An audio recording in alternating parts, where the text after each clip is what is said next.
Bonjour à tous et à toutes, je m'appelle Victoria et bienvenue dans notre balado Faut qu'on se parle.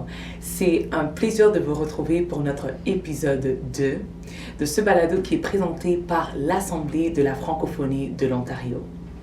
Ce balado est dédié à nos personnes aînées franco-ontariens et franco-ontariennes afin de viser à mettre de la lumière à ce sujet très important, souvent oublié, la maltraitance envers les personnes aînées. Et aujourd'hui, nous avons le privilège d'accueillir deux de nos invités pour pouvoir parler de ce sujet d'aujourd'hui qui est les abus financiers. Et aujourd'hui, nous allons parler de ces défis et des moyens possibles afin de les combattre. Alors, sans plus tarder, je vais vous présenter nos deux invités d'aujourd'hui, qui est Isabelle Lefebvre. Bonjour. Bonjour, ça va bien? Oui, ça va et vous? Ça va bien, merci. Très content de vous avoir. Et nous avons aussi Denise Lemire. Bonjour. Bonjour. Très content de vous avoir, Denise. Moi aussi, très contente d'être ici pour jaser d'un sujet très important. Très important, exactement. Un sujet très important et dans quelques minutes, nous allons leur laisser se présenter. Oui, alors mon nom c'est Isabelle Lefebvre et puis j'ai une formation juridique et ensuite j'ai continué dans l'enseignement. Là, j'ai pris une retraite pour continuer des études pour les droits humains fondamentaux, un doctorat, et ensuite j'ai travaillé au Bureau d'éducation financière de l'Ontario.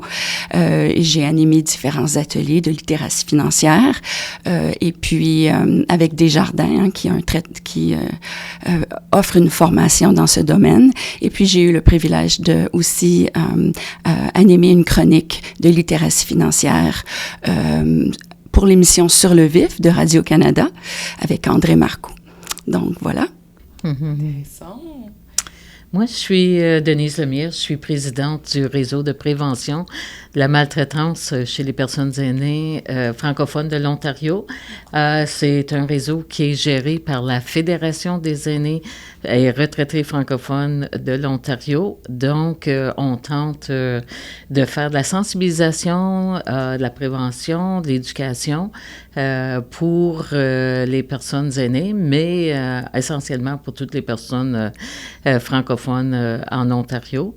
Et puis, je siège aussi au niveau national au réseau canadien de la prévention du mauvais traitement des personnes aînées. Donc, tantôt, je parlerai de ressources qui existent et puis, donc, ça va être intéressant de parler de l'abus financier aujourd'hui. Oui, ça va être très, très, très intéressant. Encore une fois, merci beaucoup Isabelle et Denise pour avoir accepté cette invitation. Nous avons tellement hâte et nous croyons qu'on a tellement à apprendre de vous. Alors, sans plus tarder, nous voulons savoir de ce sujet. Alors, la question que nous voulons commencer avec, c'est qu'est-ce qu'est l'abus financier et pourquoi c'est important d'en parler? Oui, alors bien, l'abus financier, c'est lorsque une personne de confiance va utiliser le capital ou l'argent d'une personne aînée sans son plein consentement, sans qu'elle ait donné son autorisation. Donc, ça, c'est la définition. Et puis, excuse-moi, le reste de la deuxième partie, pardon, en fait, de votre question, c'est... La question, c'est, et pourquoi nous devons en parler? Oui, bien, justement, on doit en parler parce que, évidemment, la société, on sait, moi, je me souviens, quand j'étais à l'école secondaire, on nous annonçait que à un moment donné, le nombre de personnes âgées allait dépasser le nombre de personnes jeunes, et puis on est là. Alors, ça entraîne toutes sortes de problématiques. Et puis, ce type de maltraitance, c'est la deuxième forme de maltraitance dont les aînés sont les victimes. Et puis, c'est en hausse. Alors, il y a une émission qui a été faite récemment sur les ondes de Radio-Canada qui s'appelle Médium large. Et puis, c'était en 2019 et on avait vu que le phénomène a déjà quadruplé entre 2014 et 2017. Donc, on sait que ce phénomène est en train de prendre de l'ampleur avec justement le vieillissement des populations et avec l'isolement aussi des personnes âgées. Donc, c'est pour ça que c'est vraiment important d'y consacrer du temps. Et non, Isabelle, c'est très important ce que tu dis et nous voulons un peu savoir un peu les conséquences. Quelles sont les conséquences par rapport à les abus financiers? Oui, ben les conséquences, c'est évidemment beaucoup de détresse, beaucoup d'isolement, beaucoup de dépression, beaucoup d'anxiété pour les personnes âgées. Donc ça, c'est une des conséquences, mais c'est ça. Et puis c'est une des raisons pour laquelle moi, m'intéressant aux droits humains fondamentaux, que les Nations unies ont décrété en 2006, le 1er octobre, comme la journée internationale de sensibilisation à la maltraitance des personnes âgées. Donc, dans le but de sensibiliser les populations, parce qu'il y a aussi la journée internationale des personnes âgées, oui, d'une part, en 1990. Donc, quand les Nations unies décident de décréter une journée internationale, c'est parce que ce sont des populations comme la Journée internationale des femmes, des enfants, c'est qu'on a des enjeux à cerner, on a des enjeux qui ont besoin de sensibilisation auprès de toute la société. Juste pour complémenter ce que Isabelle a dit, la Journée internationale des personnes aînées, 1er octobre, chaque année. La Journée internationale de prévention de la maltraitance, 15 juin à chaque année. Donc, il y a des mouvements qui font beaucoup de choses lors de ces 2 journées, très importants. Donc, suivez-nous. Merci, Denise. Je vois que j'ai inversé les 2 dates. Merci beaucoup. Oui, ça n'a pas d'importance. Moi, je voudrais dire que la problématique, je trouve, la plus terrible là-dedans, c'est que c'est souvent des abus très subtils.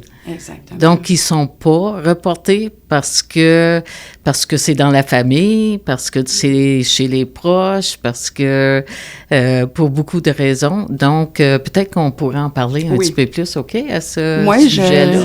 Est-ce que je peux en parler un peu de ça? Donc, c'est ça.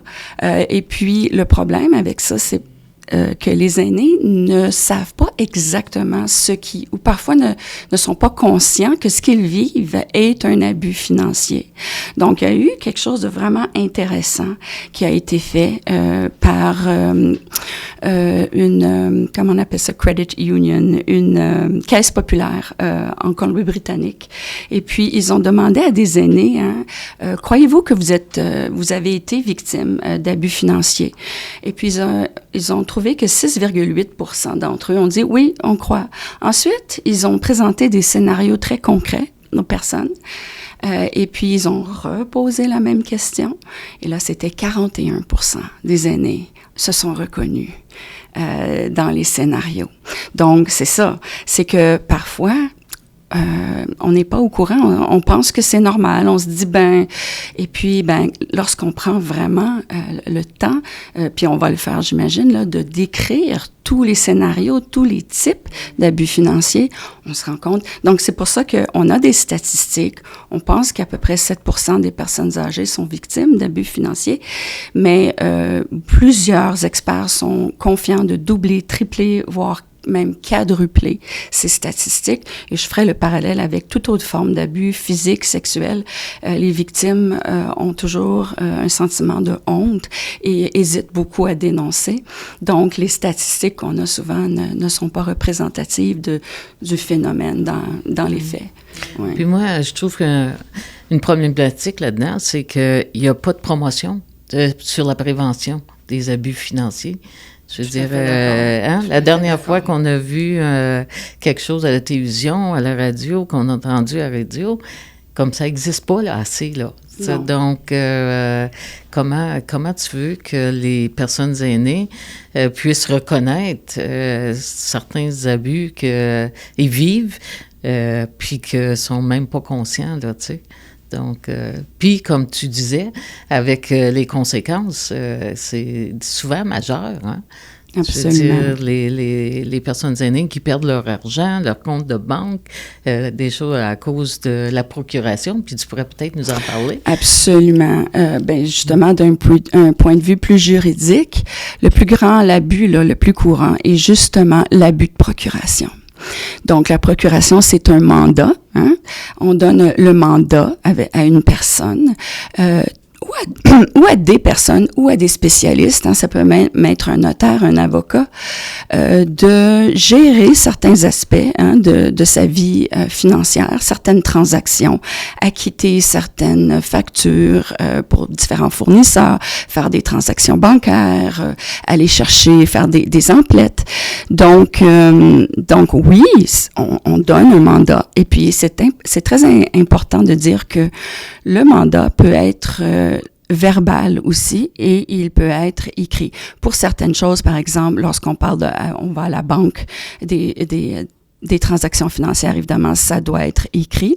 La banque peut, les conseillers à la banque peuvent assister les personnes aînées dans ce processus.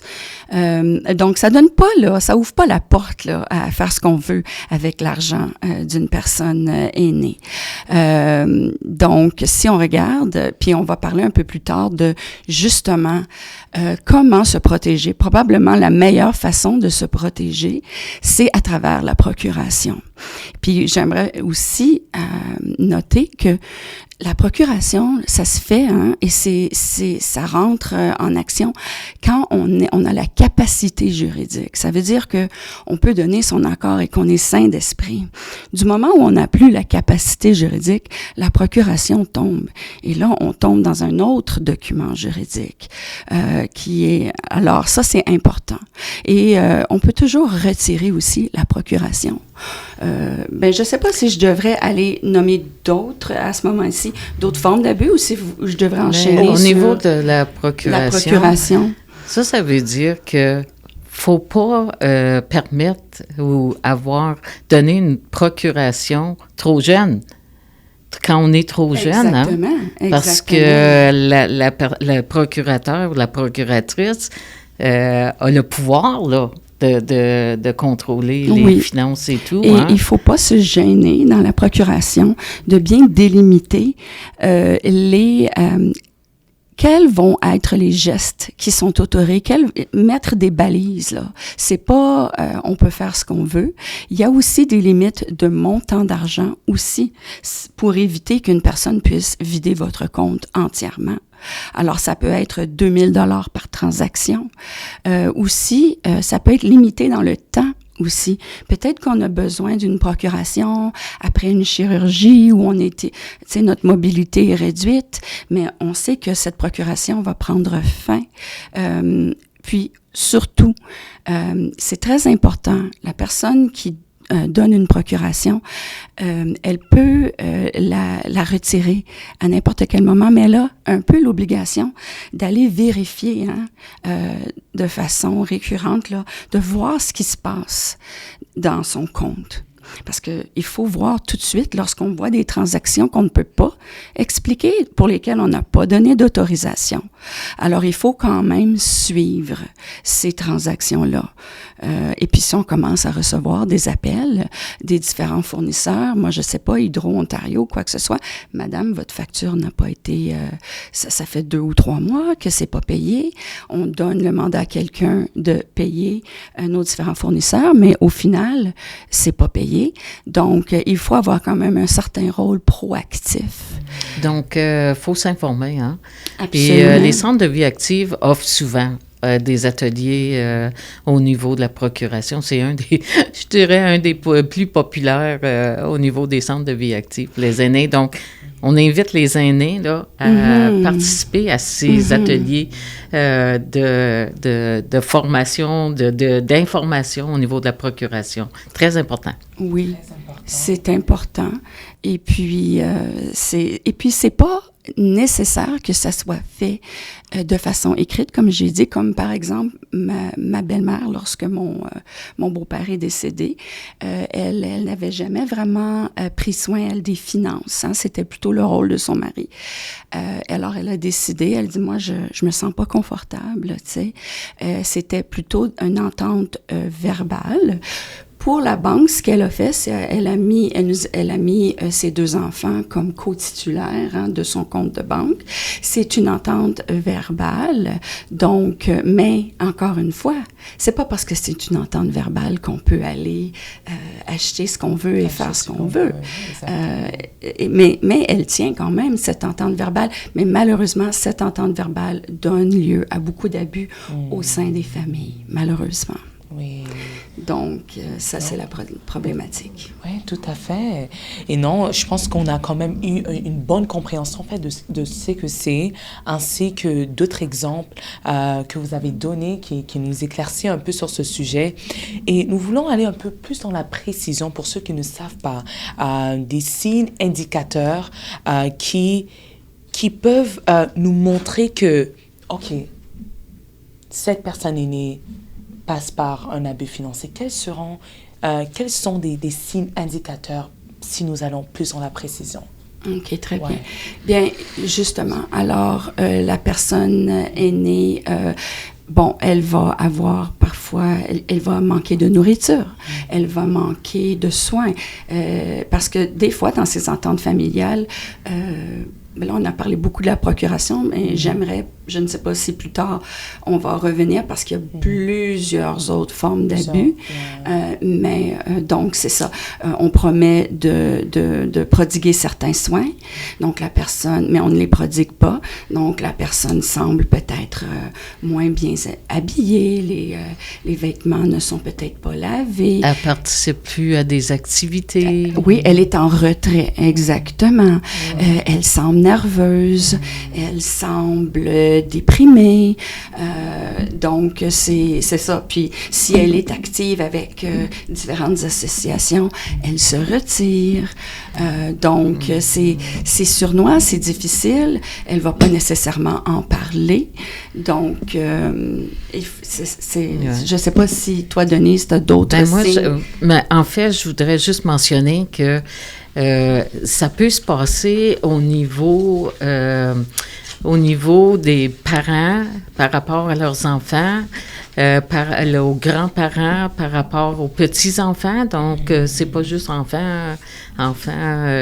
parents qui sont âgés, mais ça peut être aussi, là. Puis de plus en plus, les grands-parents, on est proches de nos petits-enfants. Donc, il faut juste être au pif de ça. Par exemple, un petit enfant qui te demanderait de l'argent chaque semaine en tant que grand-parent, tu sais, nous, on sympathise beaucoup, hein, donc c'est très difficile là, de à un moment donné, tu te dis, OK, là, ça commence à être trop, là. OK, exactement. Donc, qu'est-ce qu'on fait? Donc, c'est subtil, comme je disais tantôt, c'est subtil. Très subtil.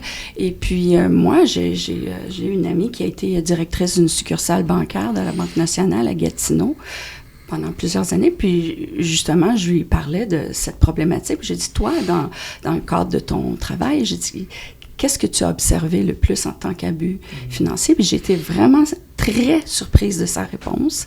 Puis elle m'a dit que c'était l'arnaque amoureuse. Moi, je ne m'attendais pas du tout à ça. Mais ensuite, j'ai une amie qui a justement été victime.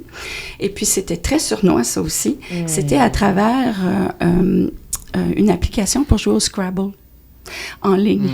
Et puis, il y a des gens qui, justement, vont s'immiscer. On est amis, on joue au Scrabble, viens, on va se rejoindre sur une autre application, on envoie des belles photos, on fait des belles promesses, tout ça, et puis tranquillement, pas vite, en établissant la confiance, bien, on commence à demander de l'argent, on commence à dire... Et puis, moi, mon amie, elle voulait toujours faire un FaceTime, comme on dit. Elle voulait voir la personne. La personne ne voulait pas montrer sa face. Jamais disponible, il y a toujours un contretemps.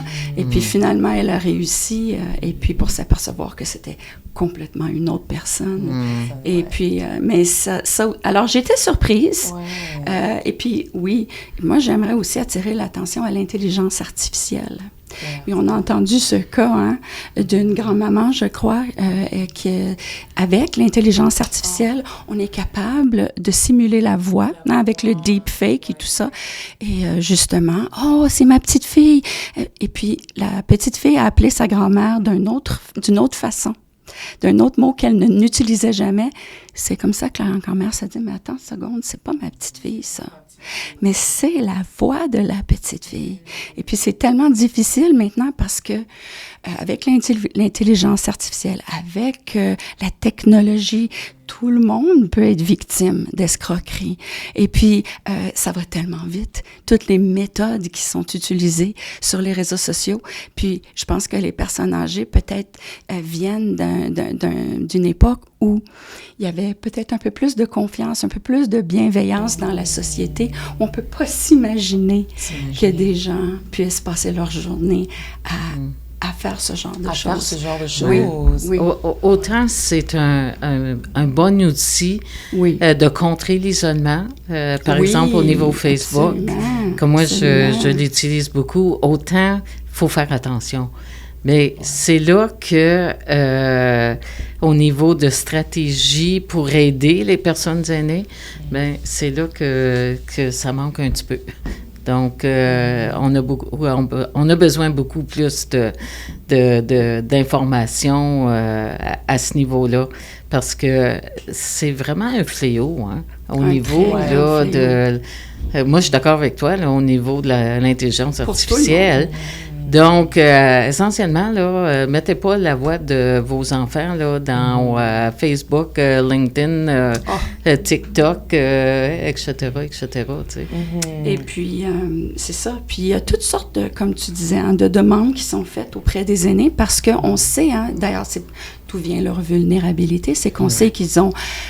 amasser un certain capital financier tout au long de leur vie. On sait qu'ils reçoivent des pensions de façon mensuelle. Donc, on leur demande, grand-maman, j'aimerais habiter chez toi pour mes études.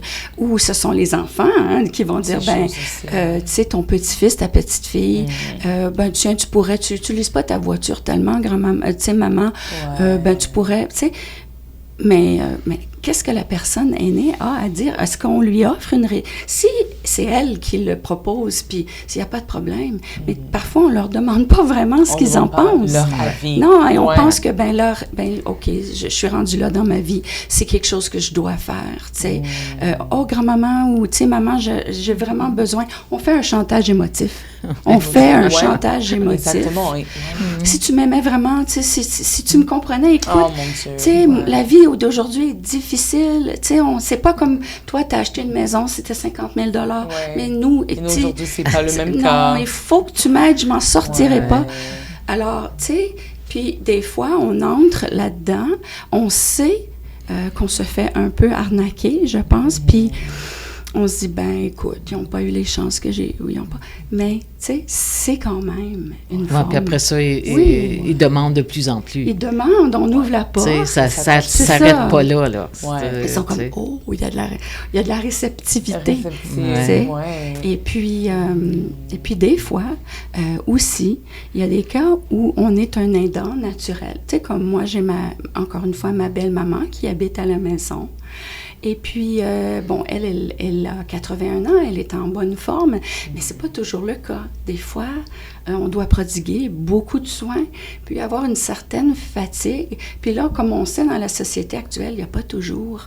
On doit donner de l'aide aux aidants naturels. On doit leur offrir un certain repos, parce que je pense que des fois, ces situations-là peuvent créer une certaine maltraitance. T'sais, on peut perdre patience, comme avec un enfant. Oui, c'est stressant. C'est stressant. Et on peut se dire, je fais assez pour elle, je vais me payer une petite traite, je vais aller faire ses emplois de garde, je mérite bien ça, moi.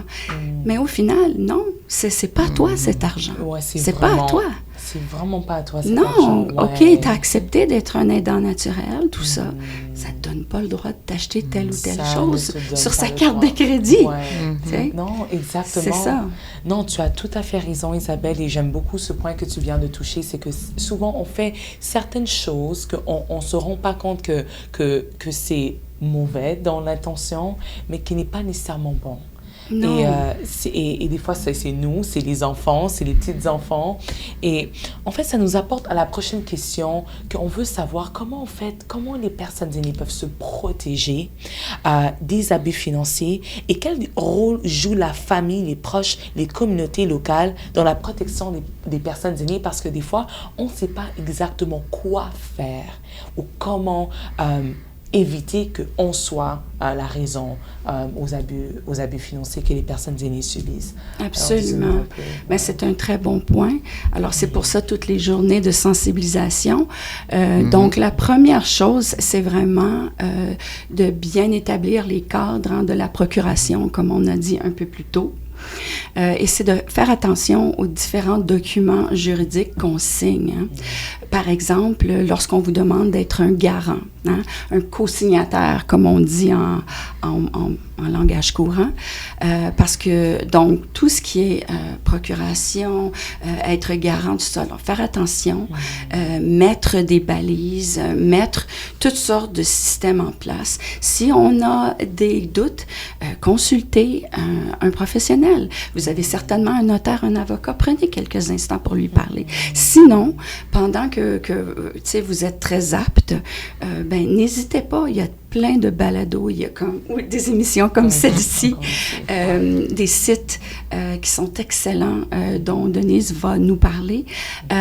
S'il y a toutefois des problèmes, il y a des gens que vous voulez aider, il y a toujours, 911, mais il y a toujours aussi le 211 qui va donner énormément aussi.